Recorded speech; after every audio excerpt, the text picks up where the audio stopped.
Hello friends, मैं आपका दोस्त Gopal Sharma. First of all welcome in my channel GS Ayurveda. Friends, आज का हमारा टॉपिक होगा अर्श। बवासीर को आयुर्वेद में अर्श कहते हैं। इंग्लिश में हम इसको पाइल्स या हिमोरॉइड्स कहते हैं।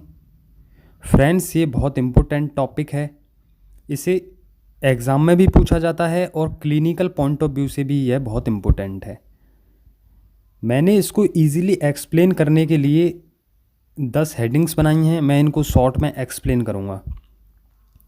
इसमें मैं आपको पूरा ट्रीटमेंट प्रोसीजर और कौन सी मेडिसिन्स यूज की जाती हैं, सब कुछ पिक्स की हेल्प से आपको एक्सप्लेन करूँगा, जिससे आपको अच्छे से समझ में आ जाए। आपसे रिक्वेस्ट है, प्लीज़ आप इस वीडियो को लास्ट तक देखें। अब हम नेक्स्ट पेज पे देखेंगे अर्श की निरुक्ति। हम इसमें फर्स्ट हेडिंग बनाते हैं निरुक्ति। तो अर्श की निरुक्ति क्या है? अरीवत प्राणान ऋणाति पीड्यति इति अर्श। अरी मतलब जो शत्रु के समान, पीड्यति मतलब पीड़ा देने वाला होता है, प्राणान ऋणाति मतलब प्राणों को हरने वाला होता है, उसे हम अर्श कहते हैं। अर्श produces severe pain like an enemy. एक शत्रु की तरह ये सीवियर पेन देने वाला होता है, उसे हम अर्श कहते हैं। एक बार मैं निरुक्ति को फिर से बोल देता हूँ। अरीवत प्राणान ऋणाति पीड्यति इति अर्श। अरी मतलब शत्रु के समान, पीड्यति मतलब पीड़ा देने वाला होता है, प्राणान ऋणाति मतलब प्राणों को हरने वाला होता है, उसे हम अर्श कहते हैं। तो फ्रेंड्स, ये हमारी फर्स्ट हेडिंग कवर हो जाती है। हमारी सेकंड हेडिंग है भेद। अर्श कितने प्रकार का होता है, इसके टाइप्स। बेसिकली है 2 प्रकार का होता है। सहज, जिसे हम कंजेनाइटल कहते हैं, जो बाई बॉर्न, जो जन्म से ही माता पिता से बच्चे में आता है। सेकंड होता है जातस्य उत्तर कालज, जो कि एक्वायर्ड होता है, जिसे हम अपने खान पान, अपने आहार विहार से उत्पन्न करते हैं। फ्रेंड्स, जातस्य उत्तर कालज के 7 भेद होते हैं। बातज पित्तज कफज, बातज पित्तज बातज कफज एवं पित्तज कफज एवं सन्निपातज। दोषों के अनुसार इसके 7 भेद होते हैं। अब हम बात करेंगे थर्ड हेडिंग, कॉजेज ऑफ सहज अर्श। सहज अर्श के क्या कारण होते हैं? तो फ्रेंड्स, जब इसका केवल एक कारण आपको याद रखना है, बीज विकृति। बीज का मतलब है यहाँ पे शुक्र शोणित में विकृति उत्पन्न होने के कारण सहज अर्श उत्पन्न होता है। शुक्र शोणित का मतलब होता है स्पर्म और ओवम।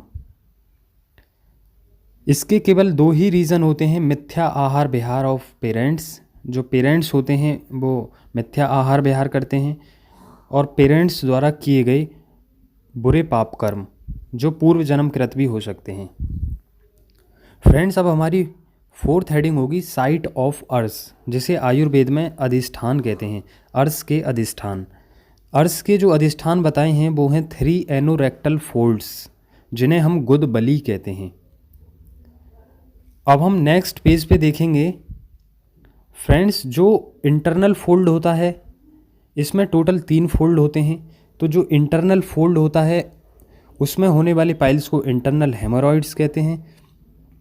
जो एक्सटर्नल फोल्ड होता है, उसमें होने वाले पाइल्स को एक्सटर्नल हेमोरॉइड कहते हैं। और जो बीच वाला फोल्ड होता है, उसे हम सेकंड फोल्ड कहते हैं। फ्रेंड्स, अब मैं आपको बताऊंगा जो हमारी 5th हेडिंग है, अर्श की साध्यता और असाध्यता। साध्यता असाध्यता को हम प्रोग्नोसिस कहते हैं, जिसे हम सिम्टम के बेसिस पे पता लगाते हैं कि यह साध्य है, क्यूरेबल है, या असाध्य है, इनक्यूरेबल है। फ्रेंड्स, जो अर्श जिसमें हमारे एनस में, स्क्रोटम में सूजन आ जाती है, हाथ पैर नाभि और फेस में सूजन आ जाती है, कार्डियक रीजन में पेन होता है, ऐसा अर्श असाध्य माना गया है, उसे इनक्यूरेबल कहते हैं। जो पाइल्स हेरिडिटरी होता है, जो अनुवांशिक होता है, मतलब जनरेशन वाइज आता है माता पिता से, जिसमें तीनों दोष इन्वॉल्व होते हैं, और जो इंटरनल फोल्ड में लोकेटेड होता है, वो इनक्यूरेबल या असाध्य होता है। जिस पाइल्स में 2 दोष इन्वॉल्व होते हैं, जो सेकंड फोल्ड में होता है और 1 साल पुराना होता है, वो डिफ़िकल्टी से क्योर होता है, वो कृच्छ साध्य होता है। जो पाइल्स एक्सटर्नल फोल्ड में होता है जिसमें एक दोष इन्वॉल्व होता है, और जो अभी रीसेंट ओरिजिन, जो अभी नवीन है, नया है, वो इजीली क्यूरेबल हो जाता है। तो ये फ्रेंड्स अर्स की साध्यता असाध्यता, ये प्रोग्नोसिस को मैंने एक्सप्लेन किया है कि कौन सा अर्स साध्य होता है, कौन सा असाध्य होता है। हमारी फिफ्थ हेडिंग आती है अर्स के पूर्व रूप। तो इसको मैं ऐसे एक्सप्लेन करूँगा। पूर्व रूप का मतलब होता है प्रोडर्मल। अर्स बीमारी के होने से पहले कौन कौन से लक्षण दिखते हैं। विषुब्धता जीर्ण, ये एक अजीर्ण का प्रकार है जिसमें वात दोष की प्रधानता होती है। दुर्बलता, शरीर में वीकनेस आ जाती है। कासर्य, जिसे हम एमेसिएशन कहते हैं, व्यक्ति पतला होने लगता है। शक्ति साध, शक्ति मतलब पैर को कहते हैं। आटोप का मतलब होता है फ्लैटुलेंस, पेट में गुड़गुड़ाहट होती है। अति उद्गार, एक्सेसिव बेल्चिंग, डकारों का अधिक आना। एंड आशंका ऑफ गृहिणी पांडु एवं उदर रोग। उदर रोग, पांडु और गृहिणी रोग होने की आशंका होती है। गृहिणी का मतलब होता है स्प्रू सिंड्रोम, पांडु का मतलब होता है एनीमिया, और उदर रोग का मतलब होता है एब्डोमिनल डिसीज़। तो ये सब पूर्व रूप हमें अर्स में दिखते हैं। ये बहुत इंपॉर्टेंट पॉइंट है। अर्स, अतिसार, गृहिणी are often of mutual cause. अर्स, अतिसार और गृहिणी म्यूचुअल कॉज का मतलब होता है एक दूसरे के कारण होते हैं। फ्रेंड्स, अब हम देखेंगे अर्स के टाइप्स। अर्स बेसिकली दो प्रकार का होता है। सहज, जिसे हम कंजेनाइटल कहते हैं, जो जन्म से ही माता पिता से आता है, और दूसरा होता है जातस्य उत्तर कालज, जो कि दोषों के आधार पर 7 प्रकार का होता है। वातज, पित्तज, कफज। वातज पित्तज, वातज कफज एवं पित्तज कफज, ये 7 प्रकार का होता है। तो टोटल जो अर्स है वो आचार्य चरक जी ने 8 प्रकार का बताया है। अब मैं आपको बताऊंगा कि वातज अर्स में कौन से लक्षण दिखते हैं और जो पाइल्स होता है उसकी शेप क्या होती है। फ्रेंड, जो वातज अर्स होता है उसमें ब्लैकिश ग्रोथ होती है, और जो फुंसियाँ होती हैं वो पॉइंटेड होती हैं, पॉइंटेड टिप, और इर्रेगुलर ग्रोथ होती है। इसकी जो शेप होती है वो ससर्प, मतलब कि सरसों के दाने के आकार की होती है। पित्तज अर्स, जिसे हम रक्तज अर्स भी कहते हैं। रक्तज अर्स इसे इसलिए कहते हैं क्योंकि इसमें ब्लीडिंग होती है। ये रेडिश होते हैं और इसमें येलो कलर का डिस्चार्ज होता है। इसकी जो शेप होती है वो बदर, बेर के आकार की होती है। बदर मतलब बड़े बेर को कहते हैं। इसकी जो शेप होती है वो बड़े बेर के आकार की होती है। कफज अर्स, कफज अर्स में पेल एंड वाइट ग्रोथ होती है। जहाँ पे पाइल्स मतलब जो बवासीर होता है वहाँ पे इचिंग होती है और वाइट कलर का डिस्चार्ज होता है।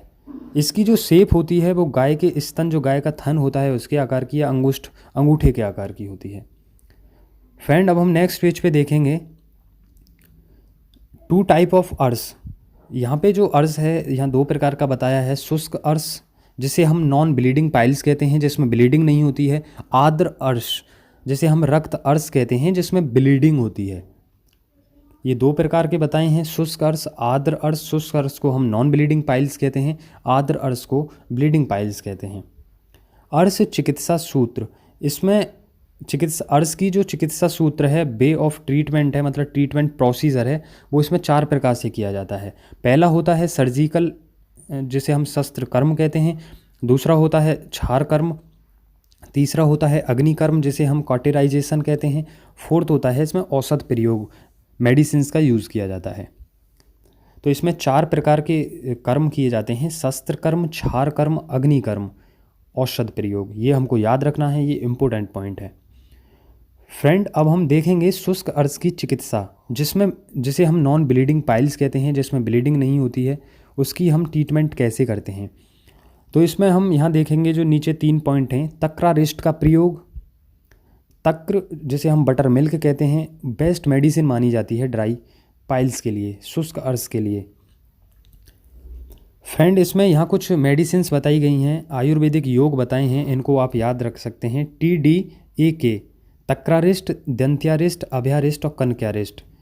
TDAK, तक्रारिस्ट, दंत्यारिस्ट, अभ्यारिस्ट और कनकारिस्ट, ये 4 प्रकार की आयुर्वेदिक औषध हैं जो शुष्क अर्स में यूज की जाती हैं। और तक्र जो बटर मिल्क होता है, ये इसके लिए बेस्ट मेडिसिन मानी जाती है। फ्रेंड, अब हम नेक्स्ट पेज पे देखेंगे। ये हमारा हीमोरॉइड या पाइल्स है जो कि शुष्क है, इसमें ब्लीडिंग नहीं होती है, ये शुष्क अर्स है, नॉन ब्लीडिंग पाइल्स। इसे हम आर्द्र अर्स या रक्त अर्स कहते हैं, इसमें ब्लीडिंग होती है, ये ब्लीडिंग पाइल्स है। ये शस्त्र कर्म है, जैसे हम सर्जिकल मतलब सर्जरी कहते हैं। ये हमारा क्षार कर्म है, जो क्षार सूत्र की सहायता से किया जाता है। ये हमारा अग्नि कर्म है, जैसे हम कॉटेराइजेशन कहते हैं। ये आप देख सकते हैं कि पाइल्स में कॉटेराइजेशन कैसे किया जाता है। फ्रेंड्स, शुष्क अर्स के लिए ये 4 मेडिसिन्स बताई हैं आयुर्वेद में: तक्रारिष्ट, दंत्यारिष्ट, अभयारिष्ट एवं कनकारिष्ट। अब हम नेक्स्ट पेज पे देखेंगे रक्त अर्स की चिकित्सा।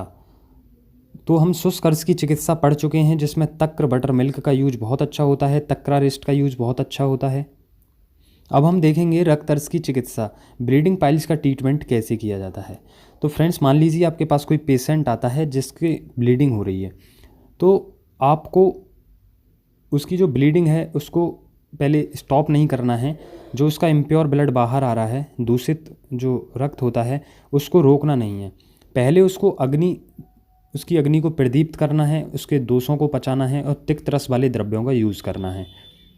फिर संशोधन चिकित्सा करनी है। संशोधन चिकित्सा जिस दोष का जो दोष प्रीडोमिनेंट है, जिस दोष की प्रधानता होती है, मान लीजिए अगर कफ दोष की प्रधानता है तो वमन कर्म कराना है, पित्त दोष की प्रधानता है तो विरेचन कर्म कराना है, और बात दोष की प्रधानता है तो बस्ती कर्म कराना है। दैट मीन्स जिस दोष की प्रधानता होती है उसके अनुसार चिकित्सा करनी है। इसमें हमें मेनली जो रक्त अर्स की चिकित्सा में जो बेस्ट मेडिसिन होती है हमारे पास, वो कुटज रसक्रिया होती है और पिच्छावस्ती होती है। कुटज रसक्रिया और पिच्छावस्ती, आप 2 चीज़ें याद रख सकते हैं। जैसे हमने शुष्क अर्स के लिए तक्रारिष्ट, दंत्यारिष्ट, अभयारिष्ट और कनकारिष्ट TDAK बताया था, इसी तरह इसमें आपको केवल 2 मेडिसिन याद रखनी है, कुटज रसक्रिया और पिच्छावस्ती। फ्रेंड, आप नोट बना के एक चीज़ डाल सकते हैं कि भल्ला तक फॉर शुष्क अर्स एंड कुटज फॉर रक्त अर्स, ये बेस्ट ड्रग माने जाते हैं। शुष्क अर्स जो नॉन ब्लीडिंग पाइल्स होता है उसके लिए भल्ला तक, और रक्त अर्स जिसे हम आर्द्र अर्स या ब्लीडिंग पाइल्स कहते हैं उसके लिए कुटज बेस्ट ड्रग माना जाता है। फ्रेंड्स, अब मैं आपको बताऊंगा कि अर्स में हम तक्र का यूज़ करते हैं। तक्र मतलब बटर मिल्क का यूज़ करते हैं, जो कि अर्स के लिए बेस्ट मेडिसिन मानी जाती है। तो हमें पेशेंट की जो उसकी बल काल प्रकृति के अनुसार हमें तक्र का यूज़ करना है। मान लीजिए किसी को बातज अर्स है तो उसको अनुद्घृत तक्र, अनुद्घृत का मतलब है जिसमें से घी नहीं निकाला गया हो, मक्खन नहीं निकाला गया हो, ऐसे तक्र का यूज करना है। अगर किसी को पित्तज अर्स है तो उसके लिए अर्धोद्घृत तक्र का यूज करना है, जिसमें से आधा मक्खन निकाला गया हो। और कफज अर्स का पेशेंट है तो उसमें से मक्खन एकदम निकाल लेना है, रूक्ष एकदम उसको जो उसका पानी पानी रह जाए उसको पिलाना है। तो हमें पेशेंट को प्रकृति देख लेनी है, किस दोष के कारण अर्स उत्पन्न हुआ है वो देख लेना है, रोगी का बल देख लेना है। तो उसके अकॉर्डिंग हमें उसे 1 वीक तक, 10 दिन तक, 15 दिन तक या 1 महीने तक तक्र का यूज़ कराना है। फ्रेंड, अर्स में अनुवासन बस्ती बहुत अच्छी होती है, जैसे हम अनकट एनिमा कहते हैं अनुवासन बस्ती। लेकिन हमें अनुवासन बस्ती किस केस में देनी है?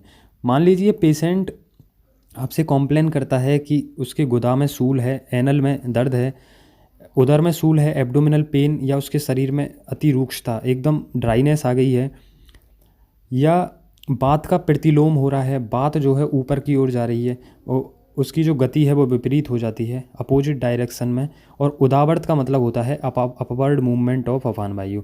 तो यदि ये सब चीज़ें उसके साथ हो रही हैं तो उसके लिए आप अनुवासन बस्ती का यूज कर सकते हैं, जिसमें अनकस एनिमा, जैसे हम मरहम कहते हैं, मरहम वगैरह का यूज करते हैं।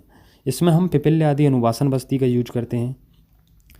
तो फ्रेंड्स, ये मैंने अर्स को एक्सप्लेन किया है, एक स्टूडेंट के लिए भी अच्छा है और एक क्लिनिकल पॉइंट ऑफ व्यू से भी अच्छा है। अगर आपको ये मेरी वीडियो अच्छी लगे तो प्लीज़ लाइक करें, शेयर करें, और जिसने चैनल को सब्सक्राइब नहीं किया है प्लीज़ वो चैनल को सब्सक्राइब करें।